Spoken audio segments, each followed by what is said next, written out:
All right, let's go. Let's get it. Welcome back to another episode of the Talk Your Shit Sports Podcast, ladies and gentlemen. Welcome back. You already know what it is, man. We leverage our love for sports and competition by highlighting the journeys of current and former athletes, coaches, and trainers. Right now, I want everyone right now to lock in with us. Follow us on the IG, Talk Your Shit Sports Podcast. Subscribe to our YouTube channel, Talk Your Shit Sports Podcast YouTube channel. I mean, wherever you listen to your podcast, Anchor, Spotify, Apple Podcasts, really lock in with us. We got a bunch of amazing journeys up on there. Go and check them out. A lot of athletes from all over the world, which is some amazing stories, man. It's really dope. It's really dope to lock in with. So go ahead and do that. But without further ado, I mean, we got another hoop legend, a Boston legend, a 4P. This man got, he almost, I mean, at one time he had more rings than Tom Brady. Yeah. At one time he had more rings than Tom Brady, the GOAT. Yeah. So I want everyone right now, get up on your feet, put some respect on this man's name. You know what I mean? 5'11" guard, 4-time Charlestown High basketball men's state champion. You know what I mean? And Pete, four-time state champion. And he's only one of 2 or 3 in Massachusetts to ever do that. So like it's legendary. And then you can't forget the era that he did it in. He did it against some dogs. It wasn't against some mediocre competition. Facts. And he played against some dogs. And you know what I mean, like we're going to get into it because I know he's going to tell us all about. He's going to really bring us inside to the whole journey. So, ladies and gentlemen, without further ado, you know what I mean, my big cousin. You know what I mean, just a leader in his own right. You know, a superstar athlete, Jervarol Burke. JB, say what up. What's going on, everybody? Thank you for having me. Yeah, man. Oh, man, so good to see you. So good to have you, man. But we're going to go ahead and get started, man. So, Pete, what you got for us? What's going on, big bro? But I just want you to paint that picture for our audience of where you grew up at and where your sports journey started. Yeah, man. So I'm from Boston. Like I said, my birth certificate says Heath Street, but my journey really started in Lenox Street. 617 Sharman Ave was the building, and that's right at the top, right across from Roxbury Men's Club, right across from the pizza shop. All that. Yep. I was over by 34 Trotter Course, so now I know exactly what building you're talking about. Yeah, man. You know what I'm saying? Like, so, as a young kid, you know, we got exposed to everything, and I'm the only boy. So it was kind of like I'm the oldest, I'm the only boy. So it was like, man, I wanted to be a kid, man. And we know what goes on over there at the park. But that was our playground. We got the basketball courts, got the baseball field. I don't think it was a baseball field back then. I think it was maybe it was open field. Yeah, it was open field back then, yeah. Yeah, it had the diamond, but it was just an open field. Yeah, I don't think it wasn't like how it is now. Right, you know, right. Didn't have no concession stands, none of that. It was just open field. So that was our football field. We even learned how to play golf over there from one of the guys who, you know, you would say is homeless. He taught us how to. We call him Whoa. You know what I mean? I don't know if y'all know about him, but that's back when we was young. So that's kind of where it started. Of course, we all played Little League. I played for the Mets at Peters Park. And it's crazy how our sports career in that particular area starts with baseball. You know what I'm saying? Like it's crazy, man, but that's where it started. And it all started from us being surrounded by so much violence and so much that the neighborhood, man, like I said, we were coming out of the crack era and into the 90s where, you know, so many movies had influence on our neighborhoods. You know, Menace to Society, Boys in the Hood, things of that nature. They had influence on the young minds who didn't have no summer jobs. If you wasn't old enough to work, you were stuck in the neighborhood. If there was no if the social hall wasn't open, you were stuck in the neighborhood. Right. So we had ways to utilize our time. That led to us playing football, playing baseball with metal bats and tennis balls, having relay races, even boxing, wrestling. Yeah. You know, all things that kids do. You know what I mean? But we had to be mindful of our surroundings because of what was going on and where we were at in the city. Right. Because when you look at Boston, you don't think of Boston as being like that. But where we come from, it's just like that. Right. You know what I'm saying? Yeah. Huh? Like everything is right in front of you. Like there's nothing to shield you. There's nothing to, like, you see the crackhead, you see the guys shooting up right in the baseball field, like you just said. So there was nowhere that we were like everything was already in front of us. Right. It was like this. There was a line Jay-Z said. He's like, right in front of my sight, like here. Yeah, you know what I mean. So leaving the my apartment, you know, we had water bugs. Yeah, people urinating in the hallways. You know, this is just leaving outside of the door. Right. Then I got to go out the hallway door into another world. And this is just as a kid. But I understood that this was not the right environment. But I was a kid. Right. I wanted to have fun. So we made the best of it, man. You know, we had our little sports compound, which consisted of the whole projects. And we even flipped on mattresses. We did all that. We was racing bikes. We did all that. And if we couldn't play at Derby Park for whatever reason, we went to College Park. Right. You know what I'm saying? And if worst case to worst, we went down a little further on Columbus Ave, near the park, near the like going towards Copley. I don't know what that is. Sparrow Park. There we go. You know what I'm saying? But it was rare. Those were our parks, Derby and Cottage. So that's lit, man. Yeah. So coming from where we come from in Lenox Street, man, and just going through that whole gauntlet. Why basketball? What was it about the game of basketball that captured you? How did you fall in love with the game of basketball? Well, my uncle Gary, he's a basketball player. Cousin Jawan, Jamal, cousin Tori, host of cousins are basketball players. What really made me gravitate towards basketball. So in '94, I moved from Lenox Street, and I moved out to Faneuil Street in Brighton. So out there, it's BHA, but it's not the same environment. You know what I'm saying? There's no shooting out there. I can go over to the park and play. You know, there was literally, there was fist fights maybe here and there, but it was a safe neighborhood. So I can go outside to the park and go play. And there was one summer, a kid named Booby, or his name's Kenneth Jackson, but we call him Booby. Him and Joshua Rankin, they came down with, they dipped up with the C-Town gear. You know what I'm saying? I'm watching them the summer before. They wasn't hooping like that. So they come down with the C-Town gear. They got the starter jackets with the name on it. They got the bag, the shorts, the sneakers. I'm like, yo, I want some of that. Right. I see him dunking.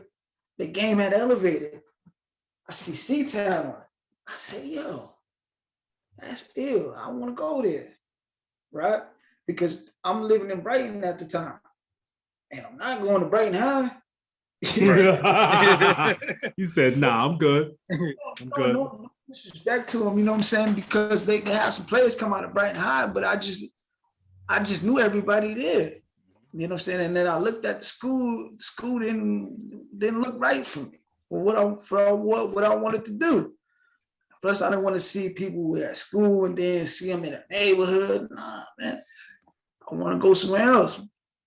But yeah, man, that kind of influenced me to start playing.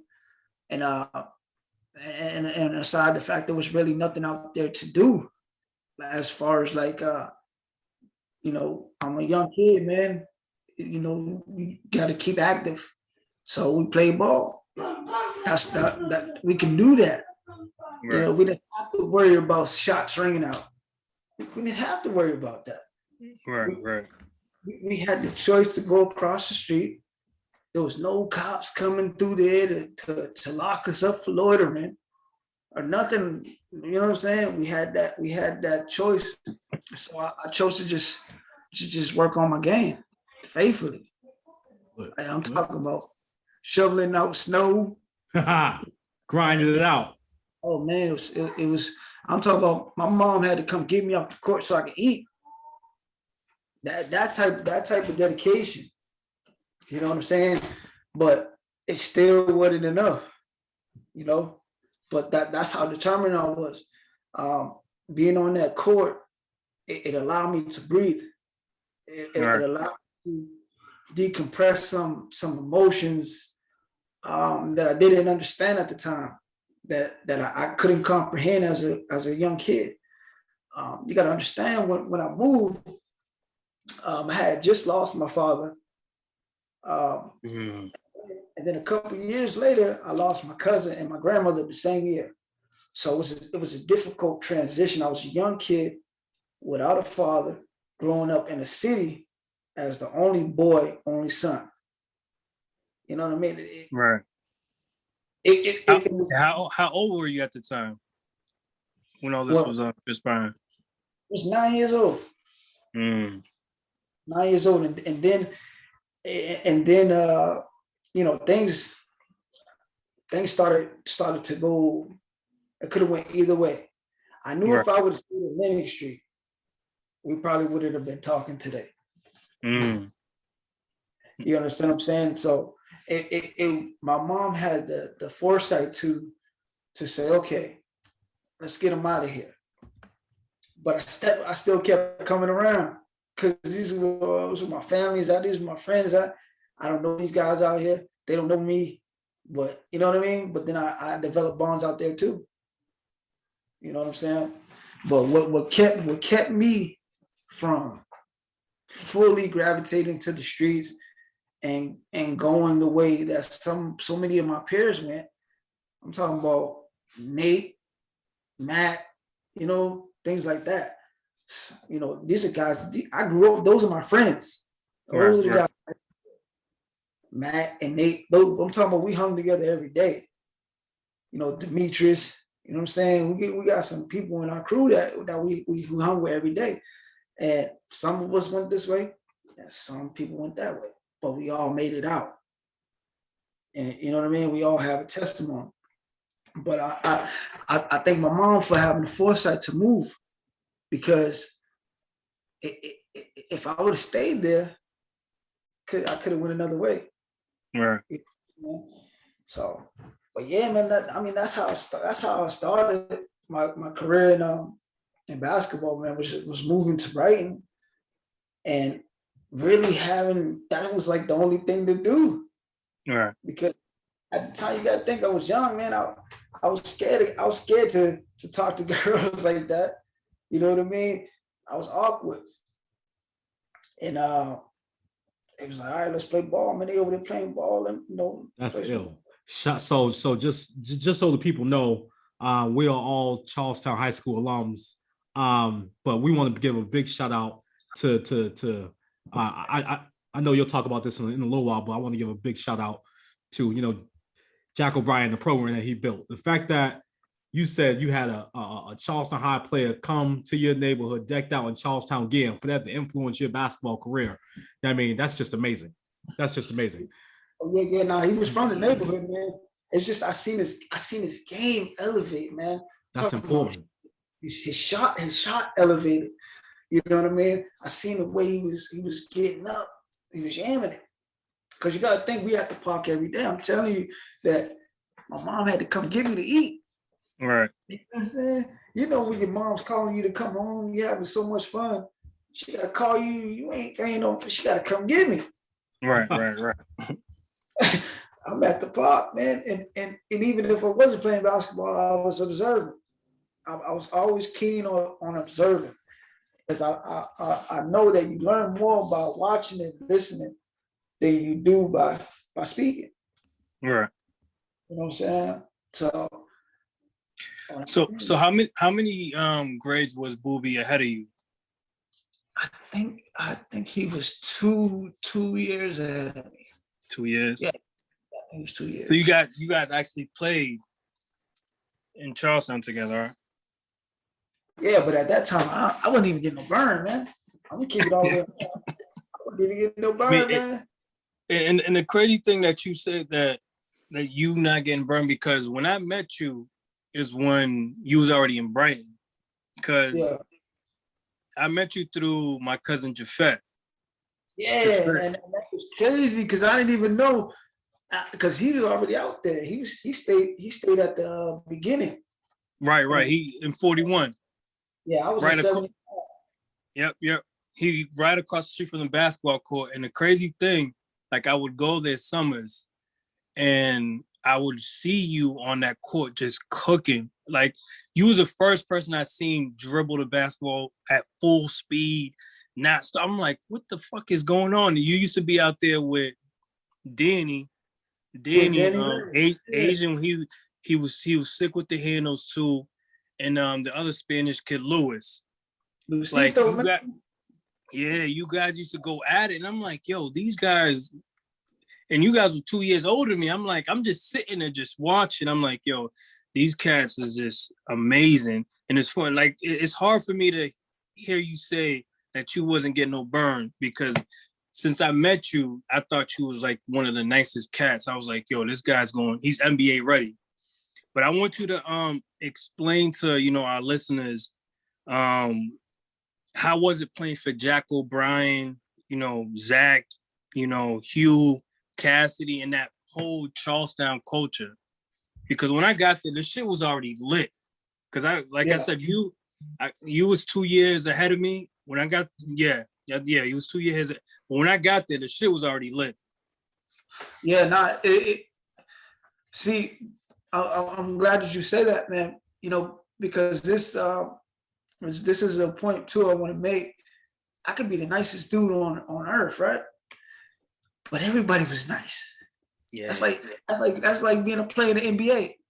You'd be like, oh, he's trapped, but he's in the NBA. Right. He's nice, but there's always somebody that's nice too, nicer than you. You know what I mean? And on that team, man, you could take off 5 people and still win a state championship. That's how loaded you guys were. Yeah, but it wasn't only the players; it was the coaches. Mm-hmm. So let the viewers know how important that was, because you guys had a shitload of talent, and we can see like you can go across any sport and you can have talent, but the coaching is what kind of keeps everything grounded and helps everything work and flow. Yeah, man. We had the talent, man, and there was other teams that had the talent too. They might not have the coaching we had. You know what I'm saying? There would be times where Coach O'Brien, man, I remember we played Martha's Vineyard, and I think we beat them guys by like 70. Sheesh. Bro, we in practice, he's like, what you laughing about? You missed the layup. You didn't get back on defense.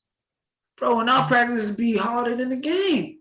I'm talking about, why is he tripping? Because he knew something that we didn't understand. It's like we always practice harder than we play, and you played against yourself. Just because you think you accomplished something out there, man, there's always another feat to accomplish. You're comfortable, man.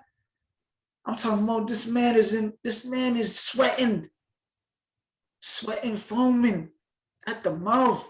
This is how passionate he is about this game. And you guys are cracking cats by 70, and he's still on you guys. You would have thought we had the losing record. Right. You would have thought we was 0-25. You won a regular season game. What did you really win? A regular season game? What is that? They don't get rings for regular season games. They all were like that though. They all were like that though. You know what I'm saying? And if it wasn't something that we didn't understand, they would show us. I'm talking about they would show us, not just tell us. They would show us. And if we still didn't get it, you gotta stay back till you get it. You gotta go through it to get to it, man. You gotta stay. You gotta get it. And they would take their time with us individually. They'd be like, yo, I'll shoot the ball, right? And this is how I understood how Boobie and Josh got their game up. So I would shoot the ball. When I first started playing basketball, I shot from back here, like a slingshot. And then when I got a jump shot developed, I would dip down here. I would dip down and then bring it up. And then coach was like, what are you doing? So why are you doing that? That's how I shoot. It's like, you dipping it down and then bringing it back up, but you already got it right here. Just go up. Because I dip it down, I bring it up here, it's getting blocked. Right. See, they're gonna punch it to the third row. I'm like, coach, would you shoot? That's why we shoot. Shoot, man. Keep shooting. Keep shooting. Come on. And you know Jacko and J.O.B., man, they let you have it, man. Right. They let you have it, man. You be like, damn, coach, we're not losing. But he had insight on how to get your game to the next level, man, that we didn't have that. He wasn't accepting comfort. He wasn't accepting going through the motions. You know what I'm saying? You got to work hard, man. What he taught me was excuses serve as big monuments to nothing. They mean nothing. You know what I'm saying? They mean nothing. You know what I'm saying? Hugh was a player, so he already knew what J.O.B. was about. But he was a hard worker, man, and he's a great player. And he later on became a great coach. Right. I'm saying it all transitioned because he's a great mind, and he's put in a lot of work, and he's been around for a while. So it was easy to transition from him from being a player to being a coach. Cause he's just ill like that. You know what I mean? And then Zach brought me in. He brought me into the organization. Oh, he did? Yeah, because he was my substitute. And I'll tell you a funny story. It's ninth grade, man. Let's bring it back to middle school. I'll bring it back to middle school. Something you might not know. I talked to David about it. I went to the Edison, and I was like maybe one of the only 6th or 7th graders. I think I was a 7th grader. It could have been 6 or 7, but me and another cat named Israel, we made the team because the coach wasn't letting nobody on the team. And on that team was Stephen Haley. You had Jason Smith, who later on went to play with Raheem Lamb, Dwayne Cox, the English team that we lost to in 2001. Mm-hmm. He was on the middle school team I was playing for. And you had Juice, Julius Johnson, I believe, but they call him Juice Mission. One of the coldest players, man, that one of the coldest players that I've seen play the game. I got kicked out of school, man. I got expelled from school, man, because all of this stuff was going on with my father, with my cousin, with my grandmother. I didn't know how to. I didn't know how to go. I didn't know how to deal with it as a young kid, because as a young kid, as a young boy, you would have your father to go to. I didn't have that. I didn't have a grandfather either. So there was no real male role model. Right. It was my cousin, but he got killed. So you see what I'm saying? So basketball, me going on the court was me decompressing these emotions. It was me running from where I knew what was calling me. You understand what I'm saying? Because it was easy to go to the streets because everybody was in the streets. But I went to the basketball court. I don't want to die like my cousins. I didn't want to go to jail like my friends. I didn't want to accept that there was no way out other than that. You know what I'm saying? Even though they say it's only sports, drugs, and entertainment, sports was therapeutic for me. Right. You know what I mean? And it was cost efficient too. You know what I'm saying? Right. It's cost efficient. So I got kicked off. I got kicked out of Boston Public Schools. And I went to alternative school, 7th or 8th grade. You know, when you get expelled from school, send you to the Barron Center back then, and then you go to an alternative school. So I went to alternative school, and they were on me. They allowed me to thrive, and I ended up graduating from there. So I seen Booby, I seen Josh, I seen the C-Town gear, and it comes time for us to pick high schools. I had 3 choices. It was either Brighton High, Charlestown, or Dorchester. There's no fucking way I'm going to Dorchester. I'm not going to Dot. I'm not going to Dot High. That's crazy. I don't even know where that's at. And the stories I heard about that school, I'm not going over there. Mm-hmm. I don't want to go to Brighton and see the same people that I see in the neighborhood. And, you know, there was another component, but, you know, I'll leave that out. It made my decision. I'll leave that out of respect for all parties. It made my decision easier to go there. Oh, you're going over there? Oh, okay, cool. I'm going too. You know what I'm saying? And I went. So when I went to Charlestown, they put me on the purple side. And I don't know if this was like where they put all the troubled kids, but it seemed like that's where they put all, you know, you had the purple side, the red side. Right. And I was on the purple side. And there was riots, people pulling fire, all types of shit. Purple side was unhinged. It was lit.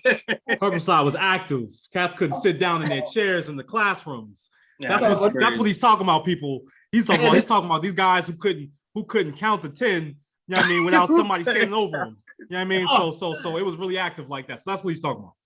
Oh, like, get me the fuck out of here, man. Cats is fighting teachers. It was just like, yo, where's your respect at? It was wild. It was wild. But JB, one thing that I want you to kind of touch upon, because you like, we all grew up, you know, in a city, and we all know like the different neighborhoods that, you know, had trouble and drama with one another. And that Charlestown team and Charlestown team after that was a mixture of those towns or cities. So how'd you guys put the outside world left the streets and left everything in the basketball court? Because those teams were loaded with Mission cats. Those teams was loaded with cats from the Point. Those teams was loaded with, you know, cats from Lennox. So how did you guys leave the streets outside and y'all became a team? Because like I said, you guys won 4 championships with mixed people from different neighborhoods. And before you answer that, I mean, as you get into that, tell everybody who you played with all 4 years. Like to tell us about the legends and like where they were from too. So how that all came together. Well, my freshman year, man, I can't say everybody's name because, you know, I'm a little older now. You have Fink, you know what I'm saying? I believe he's from Dorchester. You have Basil, you have Rashid, you have James Levette, Yeah, of course, Booby. You had Josh. There's a couple other people too, man. But I play with Andrew Angus, T. Lee, of course, Derek Coleman, Ray Johnson, Marcus Jones, Dilson Baptista, Zach. I say Zach, Zeke. You know what I'm saying, Isaiah. A lot of these cats from the point, right? And I would go through the point. You know what I'm saying? And it was all love, man. You know what I'm saying? Because there was no disrespect. I knew where they're from. They knew where I'm from. But it wasn't that type of time, man. Now, you know, the point's deep. Mission's deep. Link's deep. There's all past tensions. But when we were in that court, man, we developed bonds, man. Where I can go to be over there with Zay. I'm like, yo, let me hold your chain, man. Let me hold your chain. And so I want to go to this Monster Jam. Go see Hove. Let me hold you. Zeke, let me hold your chain. I give him my chain. He from the point. I'm not worried him, man. Here's your chain back. You know what I'm saying? So it was that love, man, that was created from basketball. You know what I'm saying? Now that some of his people might not like my people, some of my people might not like their people. And that's understandable. But right. that's what life. But what we had on that court, man, if we get out of practice and somebody got a problem with you, then they got a problem with me too. I don't give a fuck where you from. And that's how it was. You know, I used to go with Keywan. Keywan's another guy that played. Corey Boston. You know about Corey Boston. L. Ray Taylor. You know what I'm saying? Richard Jones, man. Yeah. Come on, man. I seen Richard Jones throw a ball off the gym wall and catch it and dunk it. That shit was crazy. Darryl Lodge. You know what I'm saying? I played with some of those guys, man. You know, but there was a lot of talent, man. A lot of talent, man. A lot of people from Mission Hill, a lot of people from different neighborhoods in Dorchester, but mainly the point. Even my cousin TP was on it. He was from Heath Street. So it's like the basketball gave us a sense of brotherhood. Right. That the streets is always going to be where it's at. It's going to be the streets. But when we come here, man, we all together because we going through this together. Because if you mess up, we all suffer. So we might get mad at you, you slacking, but then there's leaders on the team that are like, nah, man, if he mess up, we all mess up. Right. If he win, we all win. If we lose, we all lose. You know what I'm saying? So that sense was transitioned off the court. You know what I mean? It's like, you ever seen what's it, Sunset Park? Yeah, Sunset Park. What time is it? It's time to get live. It's time to represent. Even Coach Carter, man, you got you got guys on the team that might have really been involved in some street shit, but they were, when they come on the team, they really involved with the team. You know what I'm saying? Who knows what they're involved with outside? But I know that when you leave out here and we're together, you know what I'm saying? Can't let nothing happen to you. And it was the same thing with me. Right. And yeah, we didn't let that get in between what we wanted to accomplish. That's dope. That's love right there. And that's the beauty of the game. You know what I mean? The fact that, I mean, that culture was built. I mean, I know a few cats would say, like, you know, that culture, those 4 years on that team probably saved their lives. Right. I mean, so, I mean, to just understand, I mean, I came in 2003. I was a freshman in 2003. You had just graduated the spring before. He was a junior or a senior when I came in. So, just to see, like, as soon as you walk in the building, I'm brand new. As soon as you walk in the building, you feel, the first thing you feel when you walk through those doors, yo, this is a basketball school. Yeah. Oh yeah. This is a basketball school. Like from the administrators to the teachers to the coaches to the lunch ladies, you know what I mean, to the janitors. Knew everybody by first name. This is a basketball school. So how did facts. This is basketball. I mean, everyone know who you are. How did you manage that pressure? Not the pressure of having all the eyes on you, having everyone know who you are, know what you're doing. What type of support did you get from the Charlestown community? Well, it was normal to us, man. It wasn't really no pressure. See, that's what people get it. That's where the misconception comes. Like it was pressure. It wasn't no pressure, man. It's just that we was handling business. But like I said, we practiced harder than we played. So when we played, it was easy. We were out there having fun. You know what I mean? But the Charlestown community, man, they really embraced us due to part. We always came out in a parade. You know what I mean? We always come out in the parade. It's a small community. Charlestown, man. It's an Irish. It was at one point a predominantly Irish community. Before we came there, the guys before us, they was laying it down. They was laying it down. They might not have been as successful, but it just so happens that the coach that we got just changed the whole thing. Just changed the whole game. Yeah, man. Like that's what I'm saying. He's one of the greatest coaches that I know, that I had the privilege of playing under. You know what I'm saying? Because I know that if there was no school, other people were probably at home. I don't give a damn if it's a tornado. You have your ass in the gym at 10 o'clock. If you come in at 10:01, we're gonna run the whole practice. And he meant that shit. He meant that. Ain't nobody coming in, man. People, older guys are checking, man. Where you at? We didn't have, everybody didn't have cell phones like that. But they'll check you, man. Still calling the house phone. Yeah, yo. Hey, man, you better get your come on, man. Miss Burke, is Jervarol up?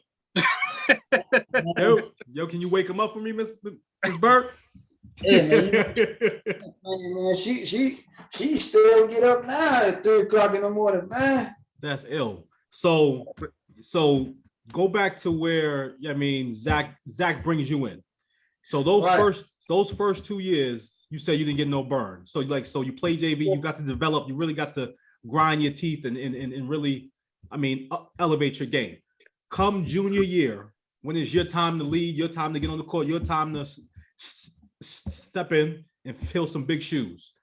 Junior and senior year, take us into the rivalries with Eastie, English. Tell us about how intense those practices were in the state tournament, and what was it like that moment when the horn went off when y'all won the state. All right, so I'll take you to. I was in class one time. This is my freshman year. I was in class and Zach was Coach Zach was he was a sub, and I'm jamming out on my music. I'm reading a pocket Bible, and somebody, I think some girls or somebody was doing something. I screamed on them, and then I went back to reading my Bible, right? And Zach's like, "This guy's crazy. I want him on the team." This guy's crazy, right? So I tried out for JV, and there's a list tryout. Make it back. They put your name on the list. I'm like, damn, I ain't gonna make it. So I made it back because at the time there was a kid from Fidelis named Kerwin that I used to play with around the way, and he was nice with the rock. He reminds me of with shooting. He reminds me of East Boston, Cyrus Jones. I don't know if you know about Cyrus, man. He pull up from anywhere. Steph Curry before you heard about him. From 30. Give me that. Man, Cyrus don't look like it. He don't look like it, but I think he dropped like 30 something on us. He played for Eastie out of Heath Street.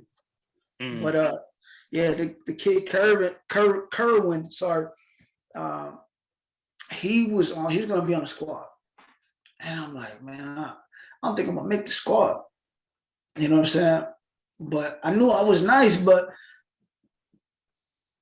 in the beginning, the pressure of performing around people, you know what I'm saying? In the beginning. And then I made it, man. And after practice, man, it was like, damn, I don't know if I like this. This shit, this is intense. But I kept going, man. And Coach Zach kept on telling me, man, this ain't what you think it is, man. This is life, man. It's hard. Mm-hmm. But you're strong, you're built for it. In so many words, he was telling us, you're strong, you're built for it. You know what I'm saying?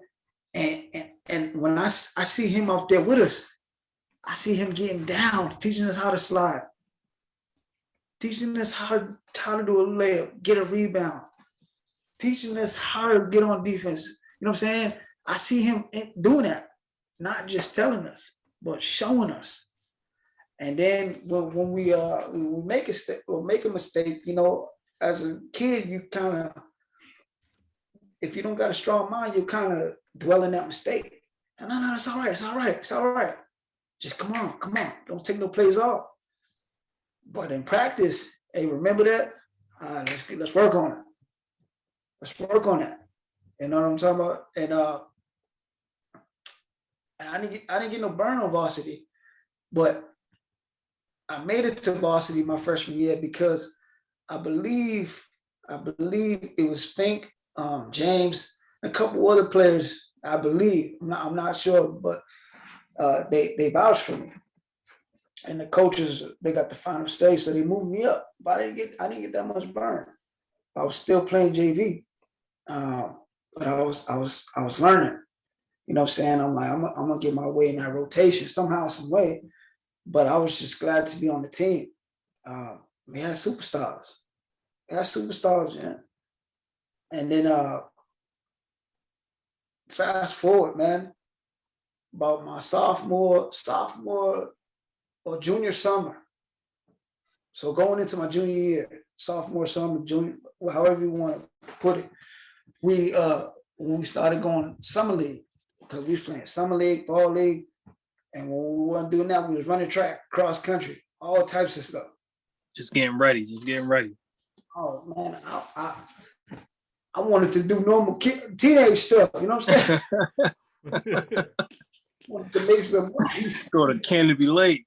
I wanted to make some money, man. Go every April, man, make some money to give me a couple of pairs of fresh white forces, man. You know what I'm saying? Yes, sir. And, it wasn't happening. Playing ball, man. And so that kind of primed me for always being the repetition of playing organized ball. Because I could play street ball, I could hit somebody with the crossover, score on them, or shoot the lights out. But it's a different type of discipline, just different type of transition to playing organized ball on the court, where you have to use your mind. You have to be cerebral. Right. You have to use your mind. So, you know, people are graduating, and they're starting to feel comfortable with me being inside getting burned. With the system that we played was more of a defensive system. You know what I'm saying? And I started to feel more comfortable too, because we're playing against the same guys. And it's like, okay, man, I know what to do on this court. And, you know, the rest from there, man, you know, as you get more comfortable, the pressure starts to become a little less heavier until there's no pressure at all. And that's what happened with me. But it helps to be around the same guys all year round. You build up that chemistry. Right. You know what I'm saying? We weren't peaches and cream, but that's to be expected in any relationships you go through. Mm-hmm. Right. We was always together. But when it came time on that court, we know, all right, man, let's get it done. And we got it done, man. over and over again. Even my junior year, me, Derek, and Dilson, they said when you had Elray, Rasheed, you had Andrew, you had T-Chat, and Corey Boston. When they were graduating, right? They said, "Oh, me, Derek, and Dilson, we weren't gonna get it done. This is the fourth one." And that's the most special to me because they doubted it. They said that shit in the paper. Oh, it was on the paper. The papers, man. Big motivation. But they didn't know we had T. Lee on there. They didn't know we had Jay White. They didn't know we had Ridley. You know what I'm saying? They didn't know we had Derek Coleman. They didn't know we had me and Dilson, and we had Marcus Jones on it. They didn't know that. They didn't know that we all came up under this. We all was putting in our work. We always going through what everybody was going through. We was going through. It was all grinding. It was all putting in our work. It was all getting better. And the pressure was nothing. The only difference is that we lost a little bit more in the beginning. Right. Because it's a learning curve. Right. But then, you know, it's like, yo, y'all like losing? Nah. All right. We start winning. In so many words. Of course, you know, coach, man. Coach will let you know. He'll let you know. You know, you run out there on that track in that snow, you get them bricks. Oh man, the bricks. Them bricks, them suicides. It lets you know, man. You know, but that's dope. Man, that's dope. So, like, when you got to the state tourney? I mean, after that rough start, like, what was that like? I mean, obviously, you said the pressure wasn't that tough, but once you got there, you know, after all those dollars, like, I know y'all had a chip on y'all shoulder going into the state tournament, like going into that championship game. We were an underdog champion. If that makes any sense. Yeah, talk about it. Come on, bring us in. Bring us into the huddle. What's going on? It was like Cleveland going against Golden State. They couldn't believe that they couldn't even fathom us winning again because we lost everybody. And they thought that we didn't have a squad. Well, what they failed to realize is that we had a system. We had a system that no other team could match. We had a coaching staff that no other team could match. We had players that came up in a system that no other team could match. And if they could, it's maybe for 1 or 2 games. But then when we figured out, man, we still that same team. We can't let the papers, can't let the outside deter what we can do. You know what I mean? We can do this. We can't, because I ain't gonna lie. When they said I forgot the clip, man. When they said I don't think they can do it no more. Like, yo, what where y'all been at? We all got 3 of them things. You don't think we're gonna get 4? Yeah, but all four championships, it was all different teams for the most part. It was you had guys, the seniors on one team, then the seniors and sophomores and juniors on one team, then you got the juniors and seniors on one team, then you got the seniors and the juniors again. You know what I'm saying? But these are all different teams, all different rotations of players.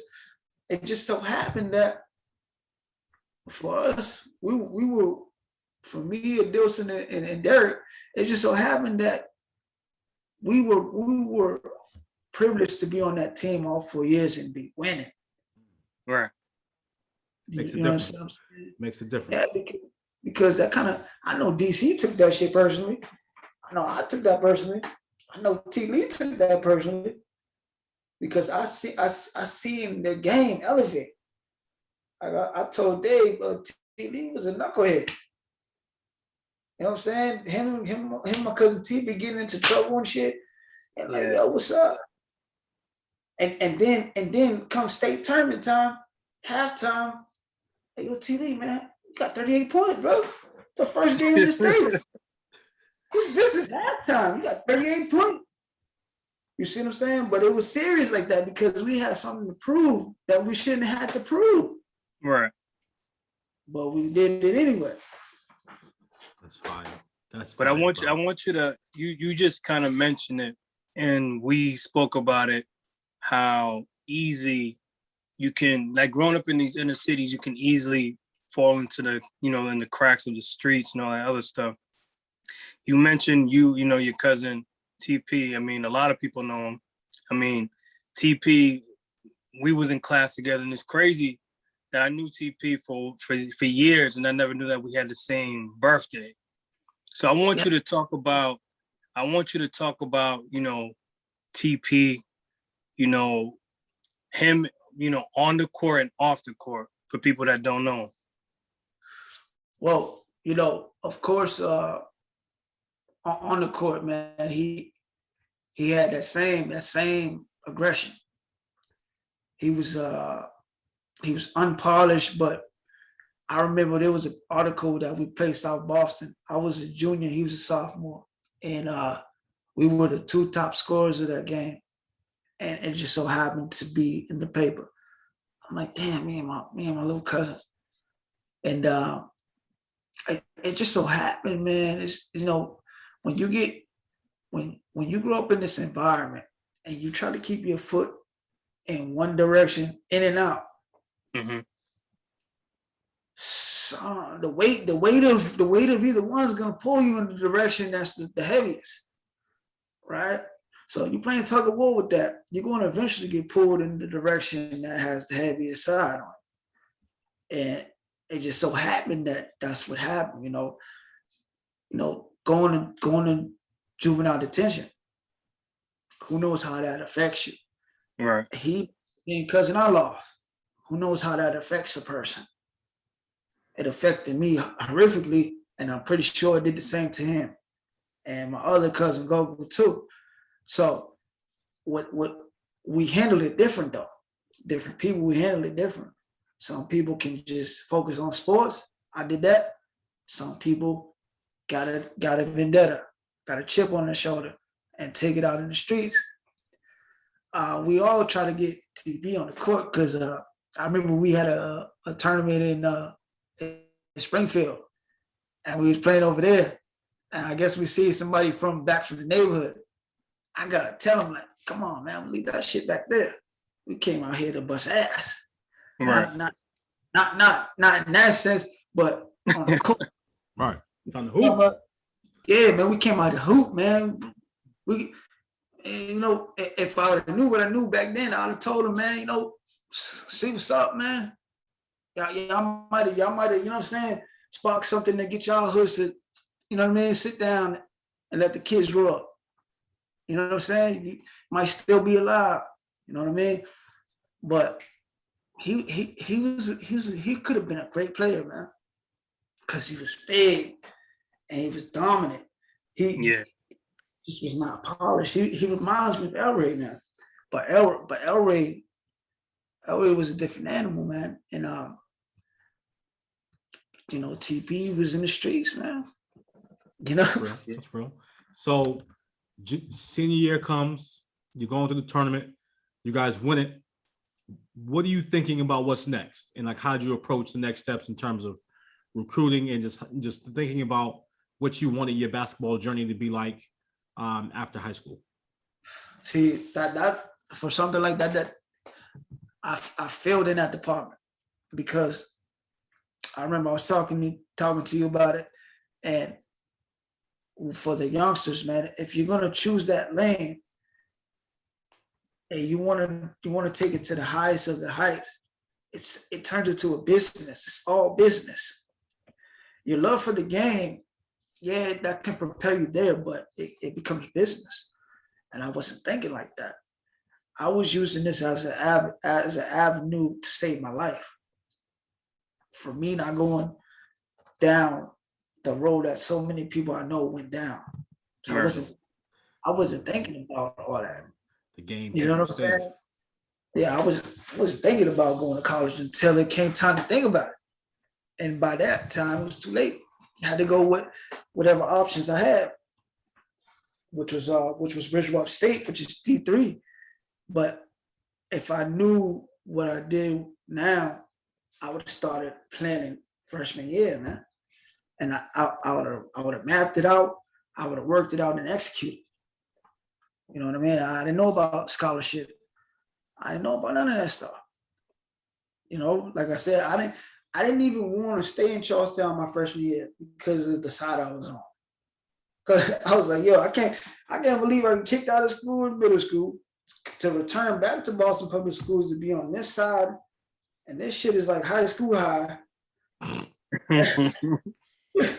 People getting their hair braided in class, beating up teachers. I'm like, yo, get me out of here. And then I wanted to go to Beaver Country Day with Danny Lake, my Vietnamese brother.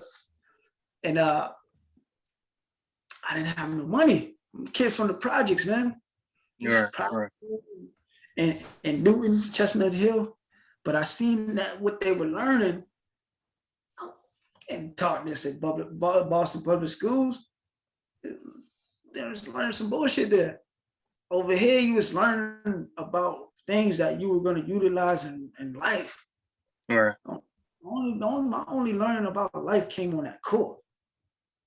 You know what I'm saying? As far as like from there, you know, which I don't want to deter anybody who takes education serious, but I'm keeping it funky though.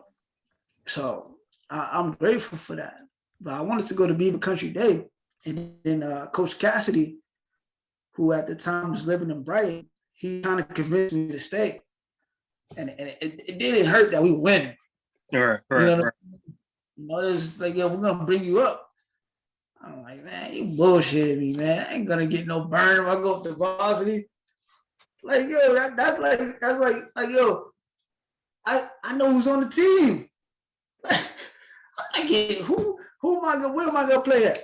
I ain't gonna play in front of T Chat. I ain't gonna play in front of Derek. I think Joe Chat was there too, who was another phenomenal player that y'all probably ain't heard about.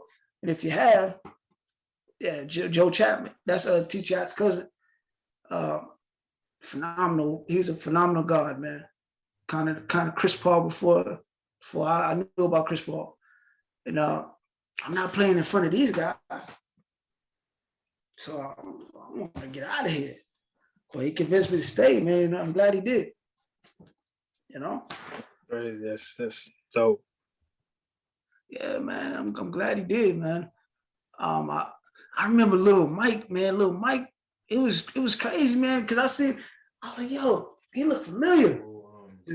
For a long time, I wasn't following basketball. I was focusing on the business aspect of life.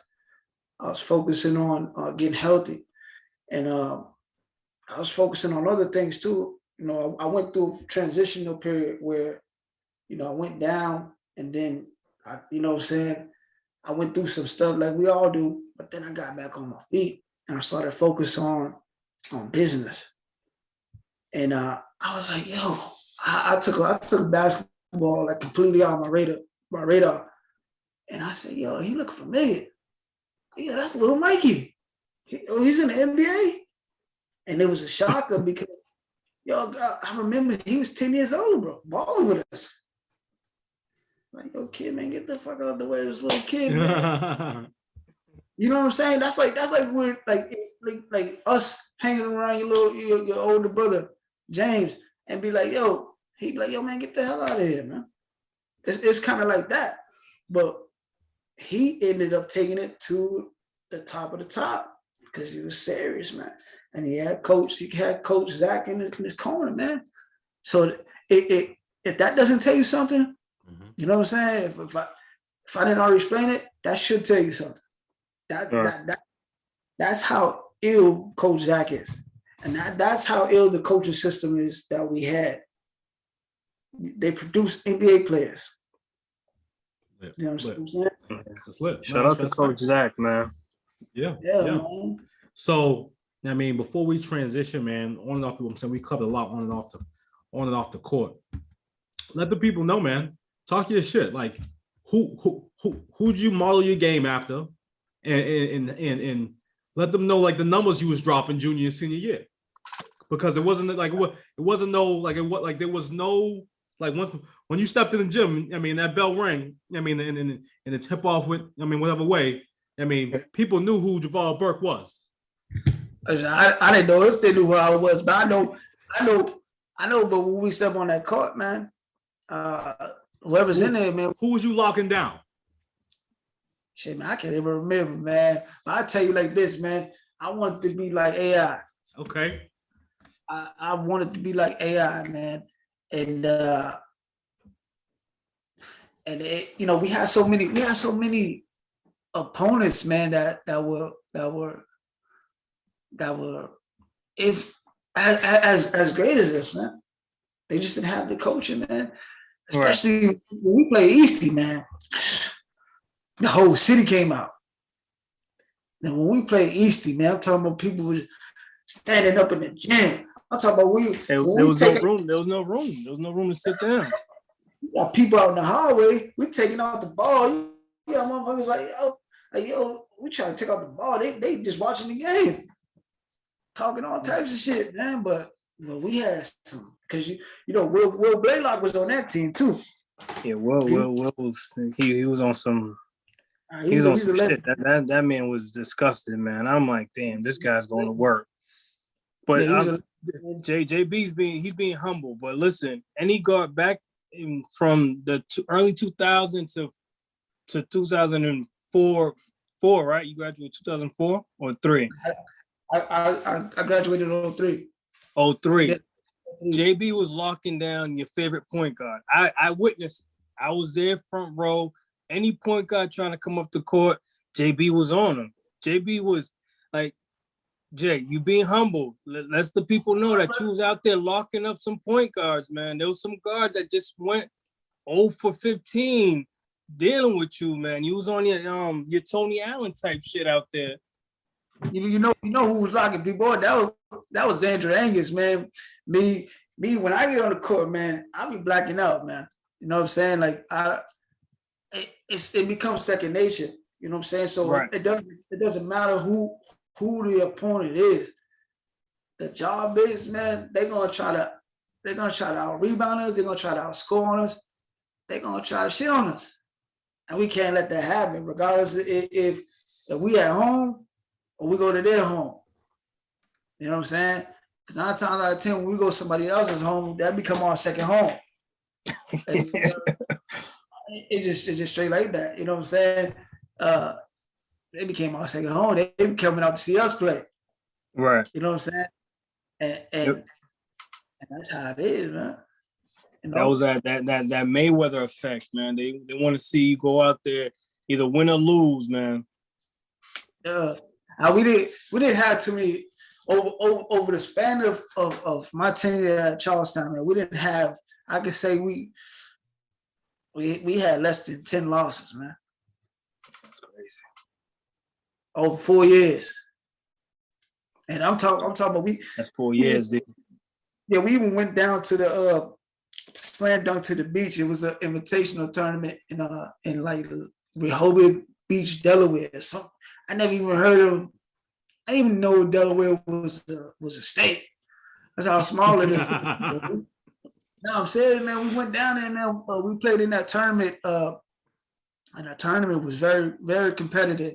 You had LeBron James was in that tournament, man. That's the first time I ever heard about LeBron James, man. You can ask other players that was there. LeBron James was there. JJ Redick. We played against a kid that went on to play for Miami. His name was Chris Quinn. And then we played against another cat from Wilmington, Delaware, who went on to play for Villanova. And we beat both of them teams. But the score, it wasn't, I think that at that time we were ranked nationally. I believe it was like 14th in the country or something like that. 14 in the country, D. Yeah, talk shit. You know, talk shit. That's not easy to do. Huh? Not easy to do. Talk your shit. 14th rank in the country? Come out of Massachusetts? Yeah, like we won our division, but it was like, man, it came down to a foul shot, a layup. It was that serious, man. Yeah. Like I'm talking about, we won by like 2 points, 1 point, but you got NBA caliber players in there. Right. So it was an incredible journey, man. Coming from Massachusetts, where we would beat teams by 20, 30, 40. Shit, man. Even go back to my freshman year. I know I'm going all over the place, but I'm painting it as I remember it. We lost to English in the city championship. They had a phenomenal team. I don't remember if they won the state championship that year. I don't know. Maybe they did. Somebody can correct me. But we did, right? We lost to Cambridge Ridge and Lang. I don't know if they won they had Louis Ford, Sean, kid named Sean, but Louis Ford was the truth, about 5'5", Nate Robinson's type of athleticism. But I don't know if they won the state championship. And I'm being honest, I don't know. Maybe they did, maybe they didn't, but I know we did. You know what I'm saying? So we count our losses, but we got way more wins than losses, though. Right. You know what I'm saying? We got way more wins than losses. So when you think about those wins, you got to go back to them practices where one person comes in 10 seconds late and we running the whole practice. We didn't even shoot a ball. We ran the whole fucking practice. Like, yo, man, we didn't shoot one ball. Yeah, that's facts, man. That's to hear the beginning to understand what it went into to go. Well, not even. I'm not going to say I understand what all it took to, what it took for you guys to win 4 championships, but to get a glimpse and hear about the sacrifice and how much work y'all had to put in to carry on 4 championships and to get there from with all the doubt to have a little bit of that understanding, man. I almost feel like, damn, man, like maybe I should have tried out for the Charlestown basketball team. You know what I mean? Maybe I would have got 2. You know what I mean? Maybe get you a jacket or 2D. You know what I mean? Because I remember all the cats that was playing through my years, man, and I mean, cats was nice, but I mean, I had some work to give. You know what I mean? But I was focused on football and baseball. You know what I mean? That's where my bread and butter was buttered. You know what I mean? Yeah. But it's dope, man, and I'm just happy that we got to get you on here to talk your shit, because to be a 4-time champion, to be one of the foundational pieces of the Charlestown basketball culture and the impact that you guys had on the city, the state, nationally, like to understand and to know some of the players that have come out of the program and the things that they've done. I mean, it's absolutely amazing. I mean, the fact that we've had Tony Lee on here, I mean, and we're probably gonna, and we have you on here, and we're probably gonna have a few more. But just to understand the gravity of the, because when I think of championships, I think of greatness, and there was a sustained level of greatness that was there, and the fact that I got to witness it. I mean, for 4 years. 4 years. It's humbling, and I'm just like I wish I kind of even though I didn't play ball, I kind of wish the culture that you guys had extended outside of basketball into further into the school, because you guys were in a bubble. They kept you guys in a bubble. It was a routine. A lot of us think it's the experience, but to know that y'all got this experience, that shit warms my heart, bro. Because I'm happy for you. I love you, man, and that's just dope. Yeah, I love you too, man. I appreciate you guys, man. For having me on here. But it's a culture, man. It was molded, man, out of a lot of sacrifice and hard work, man. Literally blood, sweat, and tears. That's literal. You know what I'm saying? Right. lot of sacrifice, man. I can tell you this, man, from my own personal experiences, that a lot of stuff, cats was going through stuff off the court. Yeah. Yeah. And then when they got on the court, you would never know. Right. You would never know. You know what I'm saying? So it helped that we had the coaching staff. You know what I mean? It helped that we had the talent. It helped that we had the camaraderie, and we played together for the whole year. So we played all year round. And it helped that we were allowed to go into each other's neighborhoods. You know what I'm saying? Because I got a pass going through that. Right. On my LST hat, sometimes I would have the point hat on with pooch on it, but they allowed me to go through there. They could have been on some bullshit. Some people might have been, but the people that I messed with, they weren't. And it was all love. You know what I'm saying? But because of basketball. Thanks. Because there's no street stuff attached to it. It was all, you know what I mean? And we all suffered together. We all won together. You know what I'm saying? Major. Talk your shit. Yeah. Talk your shit, man. I mean, we're not going to keep you on here too much longer, but we definitely want to get your insight on a few things, man, because there's just a lot going on. A lot has been going on in sports, man. So the fact that you relocated from Mass, I mean, you lived all around the country. Now you're in Texas. I mean, tell us about the basketball culture in Texas is lit, especially on the college level. I mean, you got Texas, I mean, making deep runs. Now Baylor just won the national championship, the NCAA national championship. I mean, so like, what are you hearing from a lot of folks in your communities and all around the state of Texas? Texas is known as a football state, but how is it now basketball? It is, man. It still is, man. Now, the part of Texas I'm in, man, is closest to Mexico. So it's gonna remain a football state. Now, if we go up, see what you gotta understand about Texas, man, is that Houston is Houston.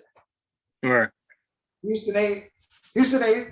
They don't consider themselves Texas as outside of the football team. They from Houston, Dallas. They from New York. You know what I'm saying? But everywhere around this state, most people like the Dallas Cowboys, and whatever town that they're schooling, that's their school. You know what I'm saying? I haven't been too into sports nowadays, man. You know, I'm not even gonna sit up here and hold you, but I just been living my life, man. Nah, I feel it, man. You know, it's about development now, man. It's about owning businesses. Right. Facts. So as a guard, I mean, when you watch the NBA now, man, and I mean, you see the guy behind me, you see Brody. I mean, he's going to be a Hall of Famer, first ballot. I mean, definitely. The only thing he's not going to have on his, as of right now, he's not a champion, but the dude got a heart of a champion, man. And how he plays the game, just from 0 to 1,000,000 as soon as tip-off start, like you can't match that. And to average a triple-double 4 out of the last 5 years, and to beat Oscar Robertson's, like to break Oscar Robertson's record of the most triple-doubles ever, and he's only 32 years old. Yeah. Only 32 years old, and has 182 triple-doubles. That's crazy. Yeah. That's crazy. I was having this conversation earlier with one of my friends. He hit me up and he was like, "Yo, P, man, what do you think about Russ and his run as a triple-double and all? And what would you rank him as a top point guard of all time?" I was like, I was sitting out thinking, I was like, I would have to put him top 15. Yeah. And then the follow-up question that he asked me was like, because he knows that I'm an AI fan. That's one of my favorite basketball players of all time. He asked me, "Yo, P, did Russ surpass AI?" And JB, I had to tell him, I'm like, I think he did, man. Yeah, I mean, but you gotta understand too, man. AI only played with the 76ers, and then he went to Denver, right? And then with the 76ers, who did he have on the 76ers? He didn't have nobody in the 76ers. I mean, his best team was Denver. Yeah, but even then, it's like they had who they had Melo. Yeah, they had a young Melo. J.R. Smith was there. Camby was over there. Nene was over there. They had a little squad. They made a little run to the NBA. You know, I think it was the Western Conference Finals. But I'm talking about in terms of career accomplishment. I think he's accomplished a lot more than AI has. And he's only like he said 32. Yeah, he has. He has. But see, AI is like Michael Jordan. AI is an icon for culture. Always, definitely. So he transcended lanes. Now Russ, I don't take nothing away from Russ. I think he deserves to win a championship. He should have multiple. You know what I mean? He probably will have it. You know, but I think he is a prolific scorer. And his stats show that he is a true point guard. You know what I'm saying? Yeah. I don't think AR was a true point guard. No. He was more just a scorer and pass if he needed to. So, and that's what I loved about him. That's what everybody loved about him, aside from the fact that he transcended lanes. He brought the streets to the court. He brought the court to the streets. So, but Russ, man, he's definitely top 15, top 10. I give him that. You know, with his new accolades, he's definitely a true point guard. Facts. You know, facts. All facts. All facts, man. So, I mean, I made the point earlier to say that you at one point you had more rings than Tom Brady. The fact that he has 7 now, playing at the age of 43, going on 44. Yeah. How do you coming from Massachusetts, now they're in Texas? I mean, are you still a Brady fan? And what do you think about him, winning 7, going for 8? I'm still a Brady fan, man. But I'm a Patriots fan by default. You know what I'm saying? I get clowned about that down here, man. This is cowboy country. Right. I'm just a Massachusetts sports team because this is people don't know about how we come from the projects and go to the Patriots Stadium and have pizza, Gatorade, and all that as young kids, and get to meet the Patriots players. Like, you know what I'm saying? That's forever instilled in me. How, as Charlestown, we get to play on the Boston Celtics court. Right. You know how it feels to have your name called? At that time, it was the Fleet Center. Now it's TD Bank North. Now you talking your shit. Now you're talking your shit because no, I'm gonna say no. I don't know what that feels like, Pooch. I don't know what that feels like. You're gonna rub that in my face. I don't know what it feels like to have my name called. At the Fleet Center, bro. Like, come on. We're just regular people. You're a superstar here. That's crazy. It's great to see that the backboards are higher than regulation, man. You know, it feels great to see. I'm saying we're being hard, man. Like we're really on the floor. We watch this on TV. Touching the parquet. Oh man, we really on the parquet floor, man. Balling, ash people by 20. You know, coach will always hype us up, man. But he's gonna drop 40 on you. Like we get in the game after the game, we're like, this kid, he can barely hold the ball. He's taking the ball away from him.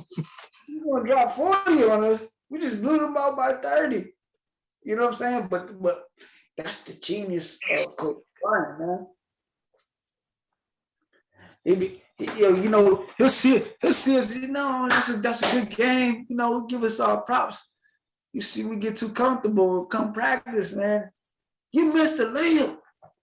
You didn't get back on D. You missed the rebound. I'm like, yo, bro, just won by 30. But, I had fun, man. I had fun. Dope, man. I mean, you had an amazing career, man. Yeah, definitely had an amazing career, man. Facts, man. That's One last thing, man, just on the sports tip. Who's your GOAT? Who's your greatest of all time? You got MJ, Tommy, you got Iverson, Walter Payton, Serena, Tiger, Muhammad Ali, I mean, Pedro, like whoever you want to put up there, who is your greatest of all time athlete? I'm going to say Deion Sanders. Prime. Now, you just said athlete. Yeah. Who's your greatest of all time? No, who's your greatest of all time, regardless of sport, whatever? You said, so Prime is your greatest. We talking about Deion, but for me, I'm always rocking with AI, man. Okay. That's just my preference. Is there's people because he's my size. He's my size. Ain't have no help. He had Aaron McKee and Eric Snow. I don't even know who they are. They don't even know who they are themselves. and Matt Geiger. Who the fuck is that? Not Matt Geiger. Shaq was destroying that guy in the finals. Oh my gosh, Matt Geiger. Yeah, Mutombo. No. So I mean, you know, Mike is Mike, man. Mike is a god. Tom Brady. He's in that realm. But you know, we talking about football, we're talking about basketball. I'm going with AI. That's just me. That's lit. But as athlete, Deion, because he played in the Super Bowl and the World Series. Deion was that guy, man. Major key. Yeah, man. I appreciate y'all for taking the time out, man. Man. Make man feel special, man. You got it, big dog. You did it yourself, bro. You a legend, man. 4 times over, 4-time champion. I appreciate, you know, because you guys, y'all become great men. You know what I mean? And y'all come up the same way I came up, you know, and y'all watch me and I watch you guys too. You know what I'm saying? So I give you your props too, because not too many young men are doing what y'all doing. You know what I mean? Not too many young men have the courage to do what you did and what you continue to do. You know, they're not going to do it, man. You got people who got the same story as me. You got people that you grew up with that probably not here no more. Right. All factuals, man. So before we go ahead and get out of here, I mean, we just wanted to give you your flowers, man. This was important. I mean, that's dope. We don't get to rub elbows and chop it up with 4-time state champions. Oh, cut it out, man. Too often. You know what I mean? I gotta emphasize that. You know what I mean? Championships are hard to come by, bro. Right, bro. I think I only have one in my whole entire career of playing baseball, bro. Yeah, but you got one. I got one. But you got 4. Right, bro. It's not compared to you. Yeah, I mean, you got rings.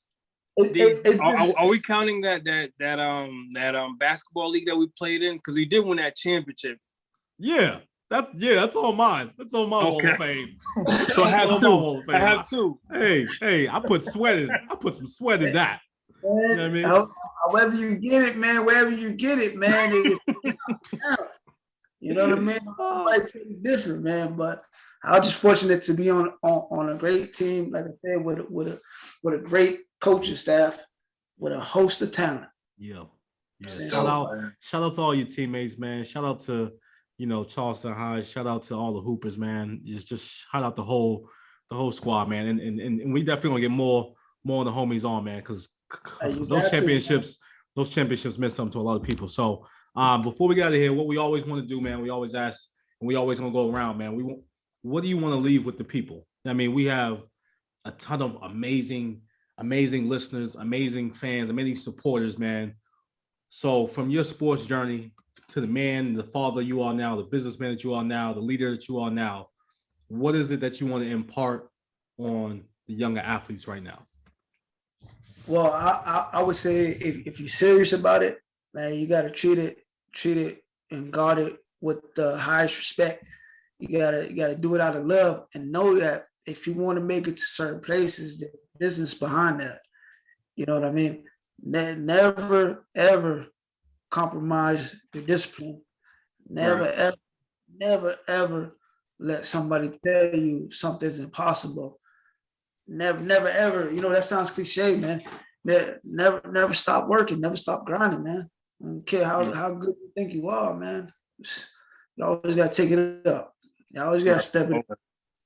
You know what I'm saying? And just always execute what you say you're gonna do. Always execute. Hey man, check out. I want to plug this in, man. Plug it. Who you got? What's going on? What's popping? Expensive Truth with Bottom Line Burke podcast. Check it out, man. That's cuz check it out, man.